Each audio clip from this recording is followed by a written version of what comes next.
मोहम्मदुर रसूलुल्लाह गारे हिरा में मौजूद है। वो गारे हिरा जहां आज भी लोगों को जाने में उसकी ऊंचाई देखते हैं नीचे से तो वहां तक पहुंचने में डर लगता है। अल्लाह के नबी उस गारे हिरा में हैं, रात के अंधेरे में, अभी नबी नहीं बने, उस गारे हिरा में जिब्राइल आते हैं और आकर कहते हैं इक़रा या मोहम्मद, आए मोहम्मद पढ़ो, आए मोहम्मद पढ़ो। आपने कहा माना बिकारी में पढ़ना नहीं जानता। मैं क्या पढ़ूं, मैं तो पढ़ना ही नहीं जानता। जिब्राइल ने पकड़ा, खींचा और दबाया, जोर से छोड़ दिया और कहा इक़रा या मोहम्मद, आए मोहम्मद पढ़ो। बुखारी किताब बदिल वही पढ़िए।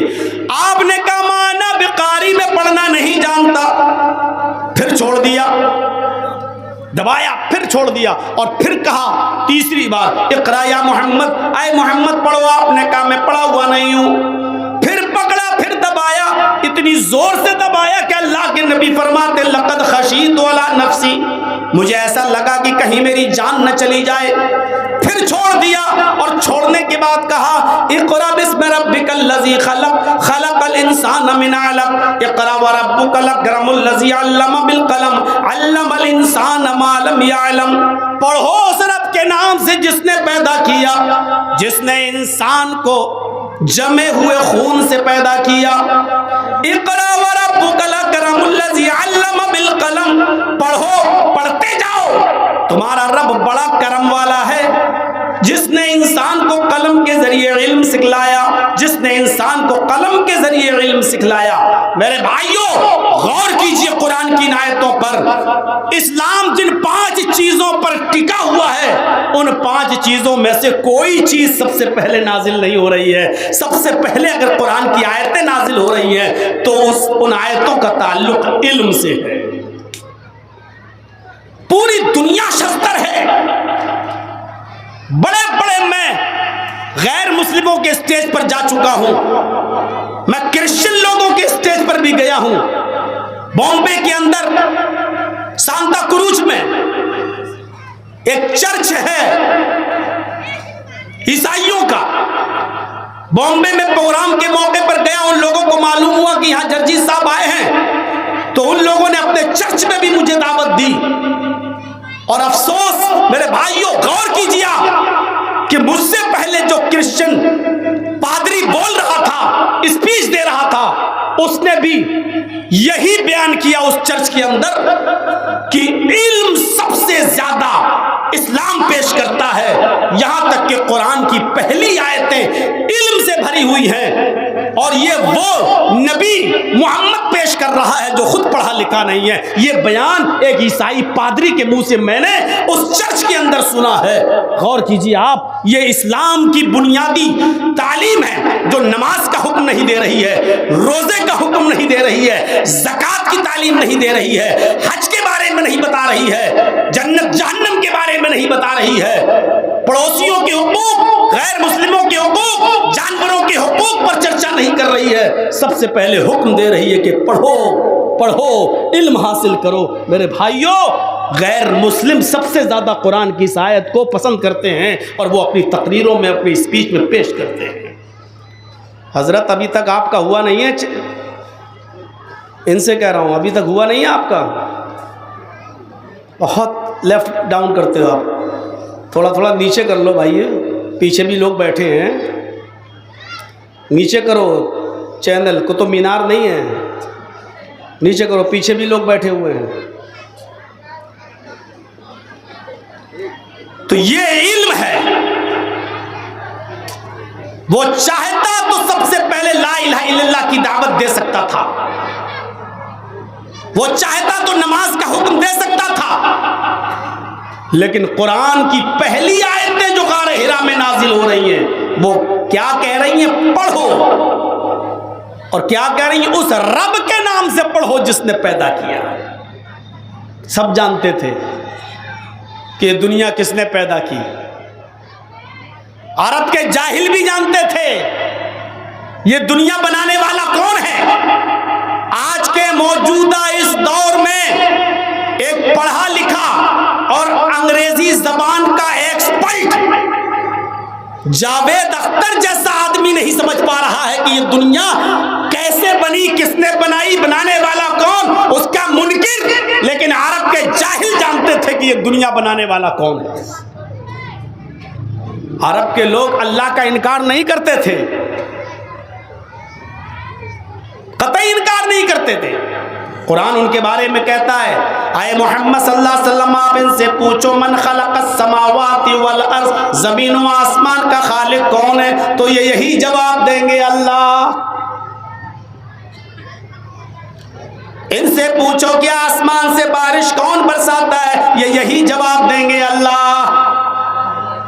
इनसे पूछो कि युखरिजुल हय्य मिनल मय्यति व मिनल मय्यति, इनसे पूछो कि जिंदा से मुर्दा को और मुर्दा से जिंदा को कौन निकालता है, अंडे से मुर्गी का बच्चा और मुर्गी से अंडा, जानदार से बेजान चीज और बेजान से जानदार चीज कौन निकालता है, तो ये यही जवाब देंगे अल्लाह। अल्लाह का इनकार नहीं करते थे, वो भी जानते थे कि एक छोटी सी सुई और माचिस का खोखला जब बगैर किसी बनाने वाले के नहीं बन सकता, तो ये जमीन, ये आसमान, ये चांद, ये सितारे, ये सूरज, ये सैयारे, ये कहकशाएं बगैर बनाने वाले के कैसे वजूद में आ जाएगा, बगैर बनाने वाले के कैसे अमल में आ जाएगा।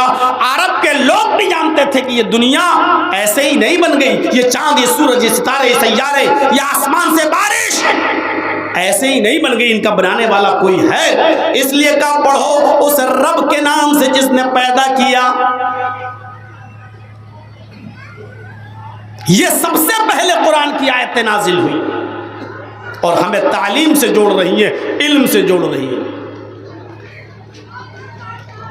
ये इल्म बढ़ता गया, लोग तालीम हासिल करते गए। अब आगे का मरहला देखिए, जंग होती है, जंगे बद्र।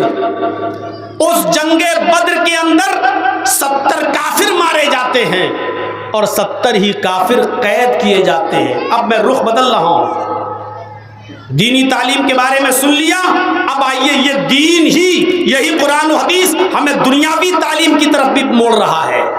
इसलिए ये कहना कि सिर्फ दीनी तालीम ही का हुक्म है कुरान में, ये गलत है। ये कहना कि सिर्फ इस्लामी तालीम का हुक्म है कुरान और हदीस में, ये गलत है। मेरे भाइयों, आज भी मैं ऐसे बहुत से मदरसों को जानता हूँ, पूरा हिंदुस्तान घूमता हूँ, बहुत से मदरसों को जानता हूँ जहाँ इंग्लिश पढ़ाई जाती है, ना कुरान और हदीस के अलावा कोई चीज़ नहीं पढ़ाई जाती है, ना हिंदी है, ना वहाँ इंग्लिश है, ना मैथ है, कुछ नहीं है वहाँ। सिर्फ अरबी किताबें, उसका तर्जमा यही पढ़ाया जाता है।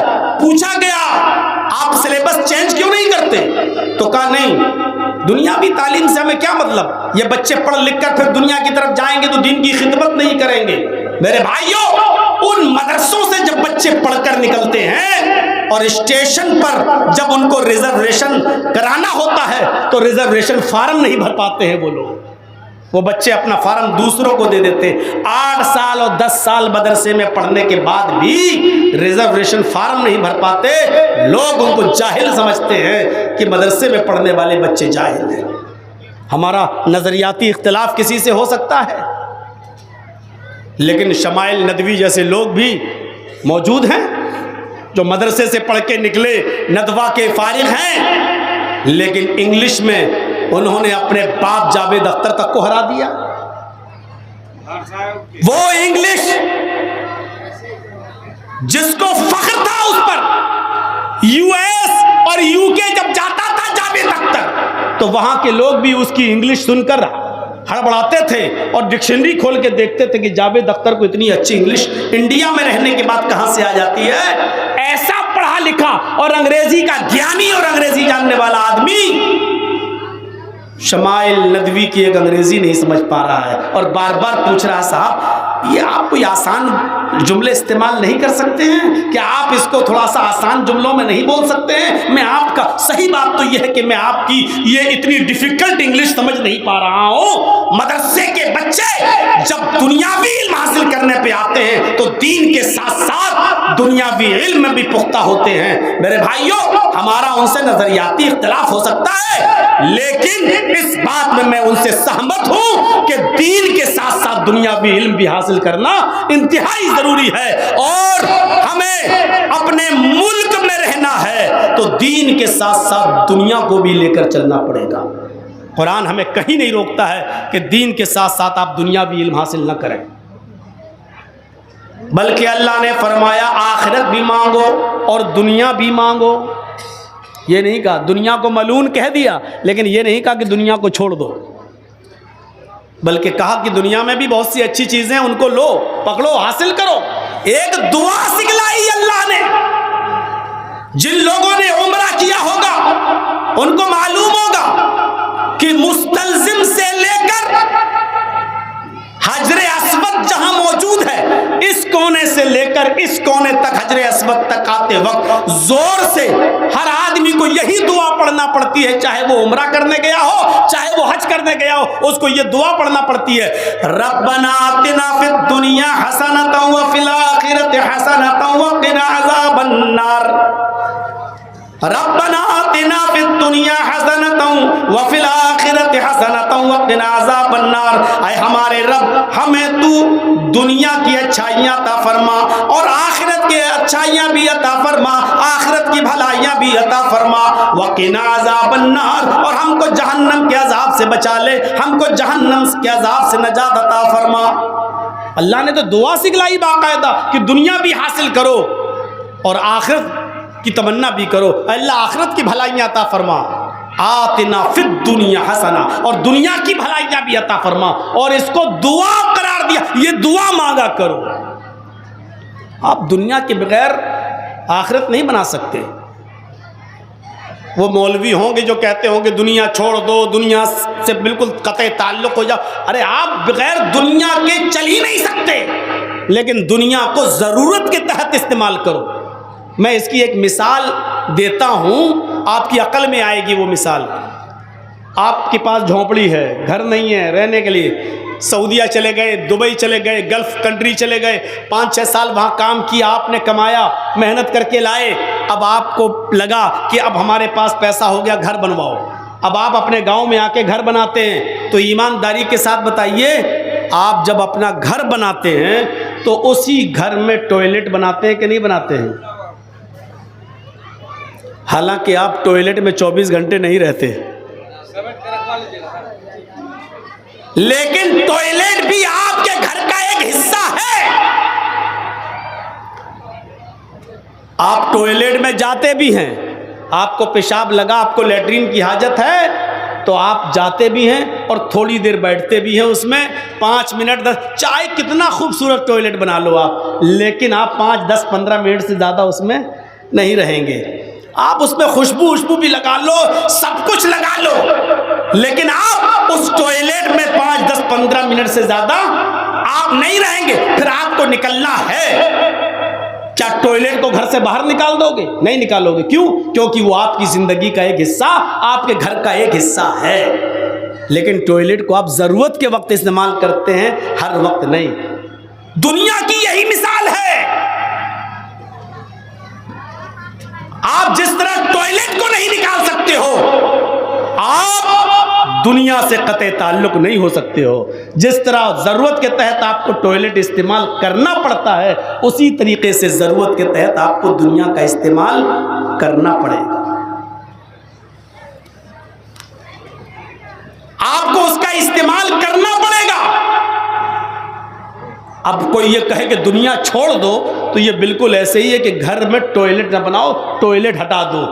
आप नहीं हटा सकते, भले ही वो आपकी जरूरत का हिस्सा 24 घंटे उसमें नहीं रहते, उसी तरीके से आपको भी इस दुनिया में हमेशा नहीं रहना है। हमें और आपको आखिरत का सफर करना है, लेकिन आखिरत में अपना घर बनाने के लिए इसी दुनिया में भेजा गया है। इस दुनिया को हमें इस्तेमाल करना पड़ेगा, तौअन औ करहन, चाहे खुशी से इस्तेमाल करो और चाहे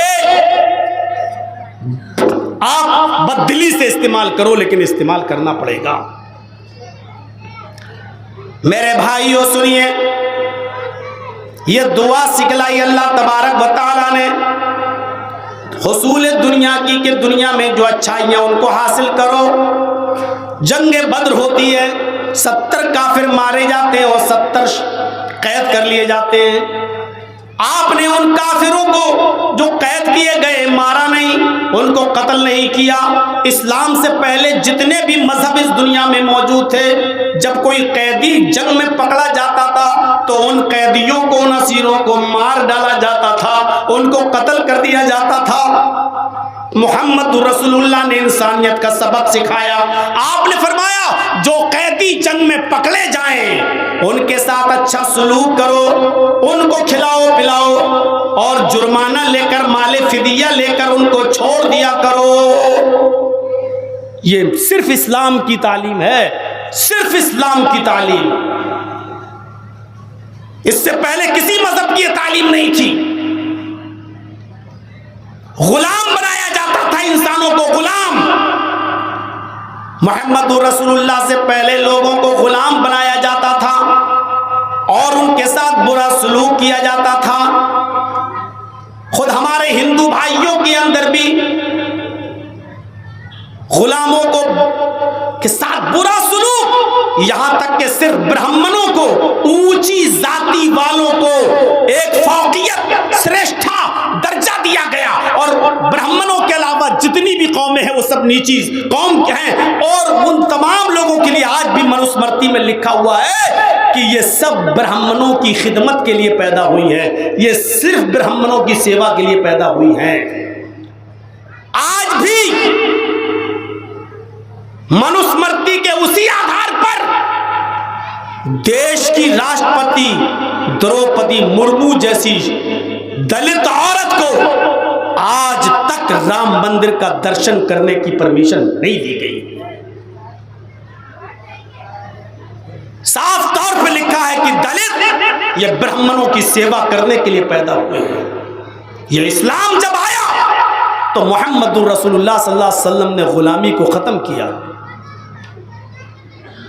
आपने ऐसी सजाएं मुतय्यन की कि उन सजाओं में गुलाम को आजाद करने का तरीका भी बता दिया, किसी तरीके से लोग गुलामी से आजादी पाएं। मसलन रोजे की हालत में अगर कोई शख्स अपनी बीवी से हमबिस्तरी कर ले, रोजे की हालत में अगर अपनी बीवी से हमबिस्तरी कर ले तो उसकी सजा इस्लाम ने यह बताई कि वो रोजा तो उसका टूट गया, वो रोजा उसको पूरा करना ही पड़ेगा, लेकिन इसके अलावा अब उसके लिए 3 सजाएं और मुतय्यन की। उन 3 सजाओं में पहली सजा यह बताई कि वो एक गुलाम आजाद करे। देख रहे हैं, ताकि इस जुर्म को जो इसने किया है इसकी सजा जब भुगतेगा, एक गुलाम आजाद करेगा तो कम से कम एक गुलाम को तो आजादी मिलेगी, एक आदमी तो इंसानों की गुलामी से छूटेगा। या इसी तरीके से कोई शख्स अपनी बीवी से कह दे अंत अलैया का ज़हरे उम्मी, तू मुझ पर मेरी मां की तरह हराम हो गई, जा आज के बाद मैं तुझे हाथ नहीं लगाऊंगा। अब वो शख्स अगर ये चाहता है कि मैं अपनी बीवी को अपनी बीवी बनाऊं, मैंने इसको मां बोलकर बहुत बड़ा जुर्म किया है, तो अब वो अपनी बीवी बनाने से पहले एक गुलाम आजाद करेगा। ये गुलाम को आजाद करने की शुरुआत इस्लाम ने बताई है। ऐसी ऐसी सजाएं मुतय्यन की हैं कि उन सजाओं में गुलाम को आजाद करना बताया। जब 70 कैदी गिरफ्तार किए गए तो अल्लाह के नबी ने फरमाया हम इनको छोड़ने के लिए तैयार हैं, जुर्माना दो, माले फिदिया दो और ले जाओ, माले फिदिया दो और ले जाओ। बहुत से लोग अपने अपने रिश्तेदारों को छुड़ा लाए, इतना माल दिया, चलो जाओ ले जाओ। सिर्फ 10 काफिर ऐसे रह गए, 70 में 60 छोड़ दिए गए। सिर्फ 10 काफिर ऐसे रह गए जिनके रिश्तेदारों के पास माल नहीं था, जो अल्लाह के रसूल को माल देकर अपने कैदियों को छुड़ा लाए। तो अल्लाह के नबी ने उन कैदियों से कहा कि तुम्हारे रिश्तेदारों के पास माल नहीं है और तुम भी जाना चाहते हो, कि हाँ जाना तो चाहते हैं लेकिन माल नहीं है। आपने फरमाया तुम्हें कौन सी जबान आती है अरबी के अलावा?